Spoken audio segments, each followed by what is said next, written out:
اللہ علیہ کے پاس نا ایک بوڑھی اماں اپنا بیٹا چھوڑ گئی. تو حضرت صاحب نے کو 2 4 5 مہینے رکھا. تو بعد میں اس کی اماں کو بلا کے کہا کہ تو بیوہ ہے, بیٹا تیرا یتیم ہے, میں نہیں چاہتا کہ اس کا وقت ضائع ہو. یہ پڑھنے والا کوئی نہیں, سارے نہیں بھائی پڑھنے والے ہوتے. اب یہاں علماء بیٹھے ہیں, میں بے ادب بھی نہ ہو جاؤں. کچھ پورے 8 سال لگا کے بھی آ جاتے ہیں, سند بھی ان کے پاس ہوتی ہے. ناراض نہ ہو جانا, یہ تو سب اچھے لوگ ہیں. سند ہوتی ہے پر پتہ کوئی نہیں ہوتا. یہ اعلیٰ حضرت نے لکھی ہے بات. سند ہوتی ہے, پوری ڈگری ہوتی ہے, اس پہ کئی لوگوں کے سائن بھی ہوتے ہیں. تو بہت سارے طالب علم ایسے ہوتے ہیں جو مدارس میں کہتے ہیں میں فاضل فلاں ہوں, لیکن کوئی شے پاس. تو مولانا سردار احمد صاحب محدث اعظم پاکستان رحمۃ اللہ علیہ اس بوڑھی کو کہنے لگے تیرا بیٹا کون دینا ہے, پڑھنا پڑھانا اس نے کچھ بھی نہیں, تو یتیم بچہ ہے, کل کو تو کہے گی کہ میرے بیٹے نے وقت ضائع کیا تو واپس لے جا. بوڑھی اماں رونے لگ گئی, کہنے لگی میں پڑھانے تو نہیں لائی تھی, میں تو آپ کو رب کا ولی سمجھتی ہوں, میں تو نوکری کرانے لائی تھی. نوکری. حضرت انس بن مالک کہتے ہیں میری اماں بھی حضور کی بارگاہ میں دے گئی تھی. حضور کی بارگاہ میں یہ نہیں کہا تھا کہ یا رسول اللہ پڑھا دیں, ہاں میں ذمہ داری سے بات کر رہا ہوں. یہ نہیں کہا تھا حضور مجاہد بنا دیں. یہ تھوڑی کہا تھا کہ یا رسول اللہ صلی اللہ تعالی علیہ وسلم سے مفسر محدث محقق مفتی بنا دیں. حضرت انس کی اماں کہہ گئی تھی سونیا جب تک یہ رہے گا نا آپ کی نوکری کرے گا, یہ گھر کے کام کاج کرے گا, ڈیوٹی کرے گا. حضور یہ آپ کی نوکری کرے گا. تو میرے محبوب نے پھر دعا کر دی, اللہ اسے برکت عطا فرما. تم سمجھتا ہے خدمت والا خالی رہ جاتا ہے؟ جتنا ذائقہ خدمت والے کو ملتا ہے, جو اس کے نصیب میں آتا ہے, وہ کسی کا نصیب کہاں بھائی. حضرت انس کہتے ہیں حضور نے دعا کر دی, برکت کی. مجھے تو کھیتی باڑی آتی بھی نہیں تھی, پر لوگوں کے باغ میں سال میں 1 دفعہ پھل لگتا تھا, میرے باغ میں 2 دفعہ لگتا تھا. حضور نے دعا کر دی یا اللہ اسے اولاد دے. فرماتے ہیں میرے بیٹے, میرے پوتے, میرے نواسے, میری بیٹیاں. فرماتے ہیں میں زندہ ہوں اور میری 100 اولادیں موجود ہیں. پریشان ہو گیا 100 سن کے کہ بچے 2 ہی اچھے, 100 اولادیں میری موجود ہیں. حضرت انس بن مولانا سردار احمد صاحب کے پاس نا چھوڑ گئی بچہ. کہنے لگی حضرت جی میں کو پڑھانے کے لیے تھوڑا چھوڑ گئی ہوں, میں تو اس لیے چھوڑ کے گئی ہوں کہ آپ مہربانی کریں خدمت کرائیں. تو حضرت جی کہنے لگے کوئی ایسا کام ہی نہیں, خدمت والا کیا کراؤں. کہنے لگی پٹھے پوا لیا کرو. جی ہن لڑ پیندے نے, کہنے نے بچے کام کر دیں مدرسے دا. حالانکہ اب کہاں بچے کام کرتے ہیں, اب تو گزر گیا دور, اب تو بچے کام کراتے ہیں. اب بچے بھی ناراض ہو رہے ہیں, گھور گھور کے دیکھ رہے ہیں. صحیح پہ رہا ہوں آپ کو, بچے کام کراتے ہیں, بچے کہاں کام کرتے. کہنے لگی یہ چارہ ڈالے کرے گا آپ کی بھینسوں کو. تو حضرت نے اس کو کہا کہ بی بی چارہ میری بھینسوں کو ڈالنے کے لیے میں نے بندہ رکھا ہوا ہے, تو جا لے جا. کہنے لگی ہاتھ باندھ کے حضور مہربانی کریں رکھ لیں, چارہ ڈالے گا. اور پتر توجہ سے چارہ ڈالنا حضرت کی بھینسوں کو. رونے لگی. حضرت نے رکھ لیا, مہینے کا خرچہ بھی دیتے. شام کو نا وہ سارا دن کام کرتا, شام کو آ کے پیروں میں بھی بیٹھ جاتا. حضرت جی لائیں تیل تھوڑا سا, پیر نہ دبا دوں. 8 سال ساتھ والے پڑھتے رہے, یہ بیچارہ نوکری کرتا رہا. میرا روپ بھی نہیں تے میرا رنگ بھی نہیں, اور مینو یار منان دا ٹنگ بھی نہیں. کبھی کبھی نا حضرت بلال حبشی فارغ ہوتے نا تو نبی پاک کی بارگاہ میں عرض کرتے حضور کوئی کام تو نہیں, سارے ہو گئے, حضور جاؤں ذرا. چلے جاتے. ایک دن سلمان فارسی کہنے لگے یا رسول اللہ یہ بلال کہاں جاتا ہے. فرمایا جا دیکھ کے تو آ. حضرت سلمان واپس آئے تو آ کے رونے لگے. کہنے لگے سونیا جب یہاں سے جاتا ہے نا تو جا کے سیدہ فاطمہ کی چکی پیسنی شروع کر دیتا, بی بی صاحبہ کے کام کرنے لگتا ہے. گھر میں جا کے اسنین کی ڈیوٹی کرتا ہے, وہاں بھی کام یہاں بھی کام. وہ چارہ ڈالتا رہا, اس نے چارہ ڈالا. حضرت محدث اعظم کی بھینسوں کو دستار فضیلت کا وقت آ گیا, سارے پگڑیاں سجا کے آ گئے, آج دستار ہوگی.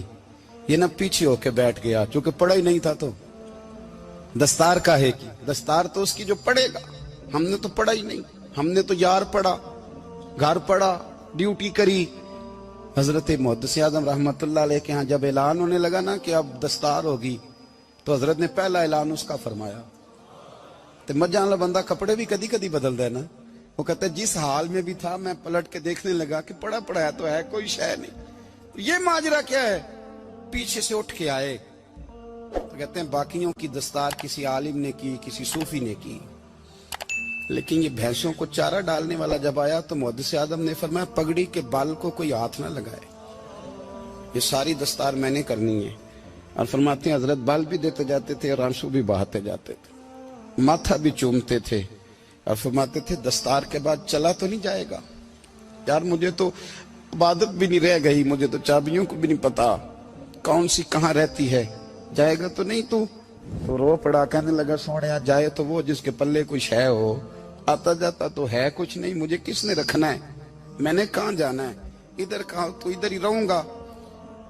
اس طالب علم کے سارے استاد بھائی کہتے ہیں اس نے دستار کرائی, پڑھا پڑھایا کچھ نہیں, پر جو مسئلہ اڑ جاتا تھا نا, وہ جو اڑ جاتا تھا نا, وہ جا کے اس سے پوچھتے تھے تو کتابیں کھولنے کی ضرورت نہیں پڑتی تھی. حضرت ام سلمہ رضی اللہ تعالیٰ عنہ کہتی ہے میں نے عرض کی یا رسول اللہ صلی اللہ علیہ وسلم میری بچی بڑی بیمار ہے, تو مجھے کسی نے کہا ہے یہ تھوڑی سی نشے والی چیز ہے, یہ بنا کے تیار کر کے دو صحیح ہو جائے گی, بیمار ہے بچی تو یہ نشے والی چیز ہے, اس کو تیار کر کے دو, تھوڑا نشہ ہے.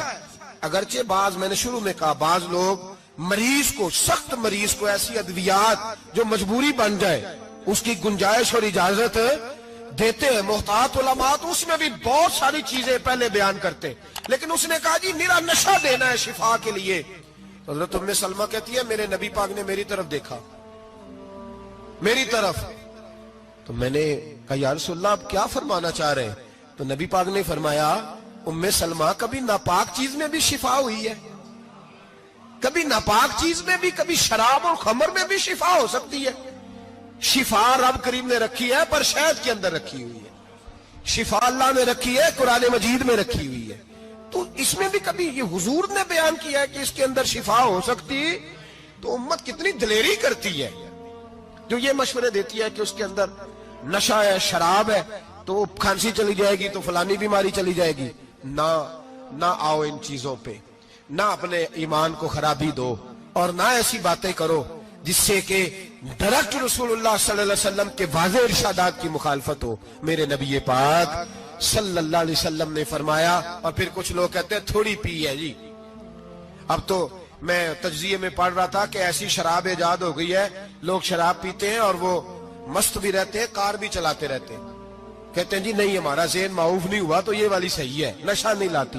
میرے نبی پاک صلی اللہ علیہ وسلم نے فرمایا جس چیز کی تھوڑی مقدار, زیادہ مقدار حرام ہے اس چیز کی تھوڑی مقدار بھی حرام ہے, جس کی زیادہ مقدار حرام ہے اس کی تھوڑی بھی. تو خمر اور شراب اگر فل پینا جائز نہیں تو تھوڑی پینا بھی جائز, یہ حرام ہے اور حرام تھی اور قیامت تک حرام ہی رہے گی. میرے نبی پاک صلی اللہ علیہ وسلم نے منع کیا اور حضور نے اظہار ناپسندیدگی فرمایا, اور میں 40 دن تو عبادت ہی قبول نہیں ہوتی شراب پینے والوں جب تک سچی توبہ نہ کرے.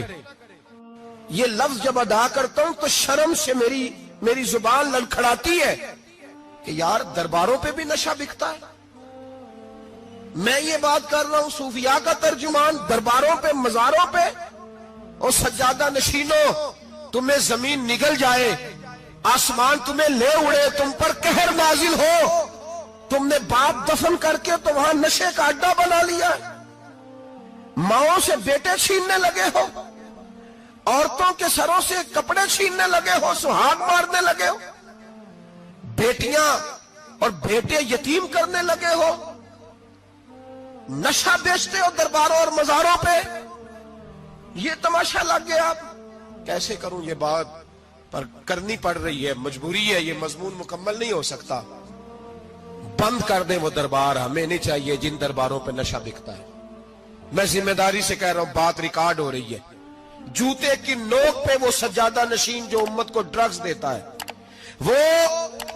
وہ سجادہ نشین کا ڈیرا نہیں, وہ گند کا اڈا ہے, وہاں سے فیض نہیں مل رہا, امت کی تباہی ہو رہی ہے. بتا دو, پھیلا دو, اس کو اعتراض کرنا کرو. میرے رسول پاک سید عالم صلی اللہ تعالی علیہ وسلم کا دین ضروری ہے, کسی پیر کی سجادگی ضروری, بولیے سجادگی ضروری. بڑی ذمہ داری سے کہہ رہا ہوں اور نمائندگی کر رہا ہوں اپنی جماعت کی. نہ ہمارے بزرگوں نے کل اس کی حمایت کی تھی، نہ آج کرتے ہیں، نہ قیامت تک کریں گے۔ بند کر دیں وہ دربار اور مزار۔ بزرگ دنیا میں یہ کام کرنے آئے تھے، اور ہماری سوچ اتنی گر گئی ہے، اتنے ہم کمزور ہو گئے۔ کہتے ہیں جب اس کو چڑھ جاتی ہے تو پھر بڑی معرفت کی باتیں سناتا ہے۔ تجھے شرم نہیں آئی یہ لفظ کہتے ہوئے؟ اب نشئی تجھے معرفت سکھائے گا؟ اب تو شرابی سے، بھنگی چرسی سے دین سیکھے گا؟ کہتے ہیں اس نے پی ہوئی تھی، چڑھی ہوئی تھی، وہ بات کر دی تو میرا کام بن گیا۔ اتنی گندی اور میلی سوچ صاحب ایمان کی ہوتی ہے، تو اب نشیوں سے جا کر دعائیں کرائے گا؟ سن، میرے نبی پاک صلی اللہ علیہ وسلم نے فرمایا جو شراب پی لے، نشہ کر لے، اس کی تو 40 دن تک عبادت رب قبول نہیں فرماتا۔ تو کہتا چڑھی ہوئی تھی تو اس نے دعا کر دی، تجھے شرم ہی نہیں آئی بات کرتے؟ حیا ہی نہیں کیا تو نہ جملہ بولتے؟ یہ کوئی تصوف اور طریقت ہے؟ جاؤ اٹھا کے لے جاؤ۔ ایسی کوئی تصوف اور طریقت ہمیں نہیں چاہیے، ہمیں وہ والی طریقت چاہیے جس میں خدا کے قرآن کی بات ہوتی ہے اور محمد مصطفیٰ کے فرمان کی بات ہوتی ہے صلی اللہ علیہ وسلم۔ تو بھائی یاد رکھو، یہ کوئی طریقہ نہیں۔ ایک مزار ہے، مجھے ایک صاحب کہنے لگے آ جائیں یہاں بھی فاتحہ پڑھیں۔ میں نے کہا یہاں کیا ہے؟ کہنے لگے تھے تو بابا جی نشہ وشہ کرتے، پر اب سنا ہے لوگوں کی منتیں بڑی پوری ہوتی ہیں۔ مجھے جذبات بڑے کم آتے ہیں۔ میں نے اس آدمی کو گریبان سے پکڑ لیا، میں کہ ادھر ہٹ، وہ تو نشہ کرتا تھا اور تو جاتا تھا، تیری یہ کیسے طاقت ہوئی؟ تو نے مجھے مشورہ دے دیا ہے، تو ہمیں کمزور سمجھتا ہے؟ ہم کمزور ایمان کے لوگ ہیں، اور میں یہاں تجھے کہوں گا نہیں نہیں میں یہاں نہیں جاتا، میں وہاں جاتا ہوں۔ بالکل کوئی لگی لپٹی بات نہیں، کھری بات۔ تصوف وہ، دربار وہ جہاں قرآن پڑھا جائے اور رسول اللہ کی حدیث سکھائی جائے، باقی کوئی مطلب نہیں کسی قسم کا۔ میں داتا صاحب کبھی جاؤں نا جلسہ کرنے کسی کام سے، کسی تقریب میں، تو میں داتا صاحب کے مزار پہ نہیں جاتا۔ میں کہتا ہوں یار یہ جرانہ نہیں کہ بندہ کسی کام آیا تھا تو فاتحہ پڑھ لی، واپس چلو گکھڑ سے اسپیشل آئیں گے داتا صاحب کے مزار پہ حاضری دیں، اور میرے سنگی گواہ ہیں کہ میں اسپیشل ٹائم نکال کے بہت سارے کام چھوڑ کے اسپیشل جاتا ہوں، اور میں مراد ماننے نہیں جاتا، میں داتا صاحب کا شکریہ ادا کر دے جاتا ہوں۔ میں ان سے کہتا ہوں حضور آپ کی مہربانی، آپ یہاں آئے تو ہمارے بڑے بھی رسول اللہ کے غلام بن گئے۔ میں تو سلام عقیدت پیش کرنے جاتا ہوں، ہم مزارات پر جانے کے قائل نہیں، بلکہ ہماری تو عقیدت کا درجہ ہی مکمل نہیں ہوتا جب تک ہم مزار پہ سلام نہ کریں۔ پر مزار داتا صاحب کا، مزار خواجہ معین الدین اجمیری کا، مزار غوث اعظم جیلانی کا، مزار محدث اعظم مولانا سردار احمد کا، مزار اولیاء کا، مزار میاں شیر محمد شرک پوری کا، مزار رب کریم کے بندوں کا۔ بھنگیوں چرسیوں کے مزار نہیں ہوتے، اور نام ان مزارات کے قائل ہیں، بالکل قائل نہیں ہم۔ میں تھوڑے دن پہلے لاہور گیا تھا، تو میں کار میں میاں صاحب میاں شیر محمد شرک پوری کا ذکر کر رہا تھا۔ میں اپنے دوستوں سے کہہ رہا تھا یار بہت بڑا بابا ہوا ہے، تو مجھے کہنے لگی کرامت کیا ہے؟ میں نے کرامت یہ ہے کہ ساری زندگی سنت کا درس دیا ہے۔ تو مجھے کہنے لگے آپ کبھی گئے نہیں؟ میں نے کہا میں اسپیشل گیا تھا، اور تھوڑے دنوں کے بعد پروگرام بناؤں گا تو میں ساتھ لے کے جاؤں گا۔ ہم مزارات کے قائل ہیں، حاضریاں دیں گے مزاروں پہ، لیکن بھنگیوں چرسیوں کے مزاروں پر جانے کے قائل ہیں؟ زور سے بولے، یہاں جانے کے قائل ہیں؟ کوئی عقیدہ نہیں ہے ہمارا۔ نشہ بکے گا اب مزاروں پہ، اب یہ تصوف ہوگا وہاں، یہ طریقت ہوگی۔ اور ملت پر رحم کھاؤ خدا را۔ اگر تمہارے قومی ادارے کہتے ہیں رپورٹ کرنے والے کہ 70 لاکھ پاکستانی نشہ کرتا ہے، تو کیا تمہیں یہ نہیں پتا کہ نشہ بیچتا کون ہے؟ کیا تمہیں یہ نہیں پتا کہ ڈرگز کا کاروبار کون کرتا ہے؟ اگر تمہیں یہ پتا ہے تو کیا یہ خبر نہیں تمہیں کہ ان رگوں پر یہ خون اتارتا کون ہے؟ میں اپنے بزرگوں سے معذرت کے ساتھ، نشے کا آغاز، ناراض تو نہیں ہو جائیں گے بزرگ، نوجوانوں کو میں لتاڑ لیتا ہوں لیکن بزرگوں کی عزت کرنا سنت ہے، تو میں بزرگوں سے معذرت کے ساتھ، یہ یوں سمجھ لیے خوگرے حمد سے تھوڑا سا گلا بھی سن لے۔ نشہ سگریٹ سے شروع ہوتا ہے، سگریٹ سے۔ میں تمباکو کو حرام نہیں کہتا، یہ فتویٰ نہیں دے رہا۔ تمباکو کا حکم وہی ہے جو مولی کا ہے، جو کچے پیاز اور لہسن کا ہے، کہ آپ جب کھا لیتے ہیں تو منہ سے بدبو آتی ہے، تو آپ مسجد میں آئیں تو آنے سے پہلے مسواک کریں، منہ صاف کریں، پھر آپ آ جائیں۔ تو جائز ہے، مکروہ ہے لیکن حرام۔ لیکن تمباکو سے آگے جب حالات بڑھتے ہیں، تجزیہ نگاروں نے لکھا ہے کہ ہمارے پنجاب کے کچھ علاقوں میں اب سگریٹ سے نکال کے نا، پہلے بھی بھرتے تھے لوگ اس میں بڑا کچھ، اب پتہ ہے کہ نیا نشہ ایجاد کیا ہے، اب اس کے اندر چرس بھی بھرتے ہیں اور چھپکلی کو مار کے سکھا کے خشک کر کے اس کو پیس کے وہ ساتھ نشے کے ملاتے ہیں، اور اس کا حال یہ ہوتا ہے کہ آدمی کو زیادہ نشہ ہوتا ہے، اور کہتے ہیں وہ اتنا گند ہے کہ وہ آدمی کسی کو دانت بھی لگائے گا تو وہ بندہ بھی بیمار ہو جائے گا۔ کیا یہاں لوگ اسپرٹ نہیں پیتے آپ کے ملک میں؟ اور ہم کبھی سڑک پہ جاتے ہیں تو نشئی کو دیکھ کے مذاق کرتے ہیں، دیکھنا میں ہارن لگاؤں گا تو گاڑی کے ہارن سے گر جائے گا، لیکن تجھے پتا نہیں کہ یہ کسی ماں کا بیٹا ہے، پتا نہیں کسی بیوی کا شوہر ہے۔ ایک ہمارے دوست ہیں، بزرگ ہیں، ان کا داماد فوت ہو گیا، نشہ کرتا تھا، تو میں تعزیت کرنے ان کے گھر پہنچا تو کھڑے ہو گئے ہاتھ باندھ کے، کہنے لگے حضرت صاحب باقی ساریاں گلاں چھڑ دیو، صرف نشے تے تقریر کریا کرو۔ وہ جب جیتا تھا تو تب بھی اس کے بچے یتیم ہی تھے، یتیم ہی تھے۔ میری بیٹی جب میرے گھر آتی تھی اور میں اپنے پوتوں کے اتنے کپڑے اسے پہننے کو دیتا تھا تو میرا کلیجہ پھٹتا تھا، اور میری بیٹی اس کی زندگی میں بھی بیوہ کی زندگی گزار رہی تھی، وہ میری بہوؤں کے اترے ہوئے کپڑے پہنتی تھی، کوئی دعا کرو، کوئی جلسے کرو، یہ لت ختم ہو جائے۔ اور کہنے لگا اب میرے وہ چلا تو گیا ہے، دادا دادی اس کے پہلے کوئی نہیں، چچا ہے کوئی نہیں، جب تک تو میں زندہ ہوں ان نواسوں کو کوئی روٹی کا لقمہ، کوئی کپڑا مل جائے گا، لیکن سوچتا ہوں میں بوڑھا ہوں، مر گیا تو ان کو کوئی پوچھے گا بھی نہیں، کون ان کی خبر۔ اتنا ظلم اس قوم سے، اتنی زیادتی، اور آرام سے لکھ کر لوگ گزر گئے کہ یہ 70 لاکھ ہے، ان کا درد تو سمجھو، تکلیف تو سمجھو۔ 7 فٹ کا سونا جوان اور نشے کا عادی ہے تو کسی نالی میں پڑا ہوا ہے۔ اور میں نے کہا اس قوم کے ساتھ اس سے بڑا بھیانک مذاق کیا ہوگا؟ کوئی دانشور تھا بڑا ظالم، اس ظالم سے کوئی مشورہ لینے آیا، اس نے آ کے کہا تو بڑا ظالم ہے، بڑے کڑوے مشورے دیتا ہے، میرا ایک دشمن ہے، میں اس سے بدلہ لینا چاہتا ہوں، میرا دل کرتا ہے اس کا بچہ قتل کر دوں تاکہ وہ تڑپے۔ تو ظالم نے کہا اسے قتل نہ کر، وہ تو اس کا باپ 2-4 مہینے رو کے چپ کر جائے گا، پھر میں سخت سزا دینا چاہتا ہوں، مشورہ دے۔